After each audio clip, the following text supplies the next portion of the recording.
আসসালামু আলাইকুম রহমতুল্লাহি ওয়া বারাকাতুহু। আলহামদুলিল্লাহ ওয়াসসালাতু ওয়াসসালামু আলা রাসূলিল্লাহ। আমি মহানবী সাল্লাল্লাহু আলাইহি ওয়াসাল্লামের একটি হাদিস আজকে আলোচনা করব।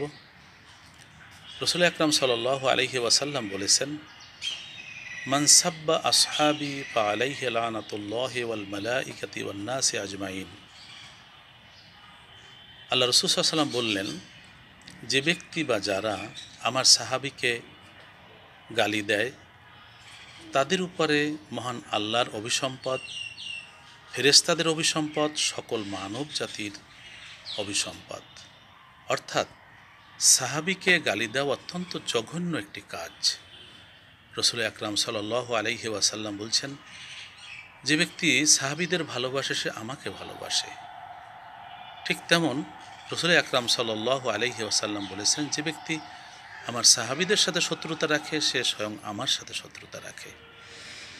অনেকে খুবই হালকাভাবে বা অসতর্কভাবে নবীর সাহাবীদের সম্পর্কে এমন সব কথা বলেন যা তাদের প্রতি তোহমাত, মিথ্যা আরোপ এবং তাদেরকে গালমন্দ করার শামিল। এটি অত্যন্ত জঘন্য পাপ। এটি কোনো ইমানদার বান্দা করতে পারে না। যার আল্লাহর উপরে বিশ্বাস আছে, আল্লাহ রসুলের উপরে বিশ্বাস আছে, যে ইসলামকে নিজের দিন হিসেবে গ্রহণ করেছে, তার উচিত রাসূল আকরাম সাল্লাল্লাহু আলাইহি ওয়াসাল্লামের নির্দেশনা মেনে চলা। সাহাবীরা তাদের জীবন উৎসর্গ করে প্রিয় নবী সাল্লাল্লাহু আলাইহি ওয়াসাল্লামের সঙ্গে থেকে দিন প্রচার ও প্রতিষ্ঠা করেছেন। তাদের কোরবানির জন্য আমরা দিন পেয়েছি, আমরা কোরআন পেয়েছি, আমরা রসুলকে জানতে পেরেছি। আল্লাহর ইবাদতের নিয়মাবলী আমরা তাদের কারণে পেয়েছি। তাদের সততা, তাদের সুন্দর চরিত্র ছিল প্রশ্নের ঊর্ধ্বে।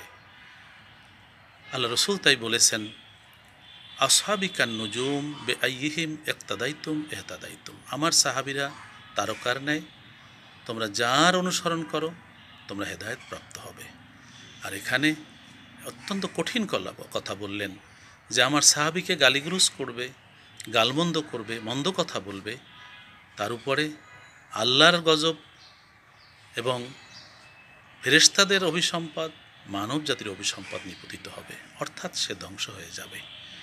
আল্লাহ রব্বুল ইজ্জত এই ধরনের জঘন্য কাজ থেকে আমাদেরকে হেফাজত করুন। সাহাবীদেরকে মহাব্বত করা ইমানের অংশ, ইমানদার হওয়ার জন্য জরুরি। আল্লাহ আমাদের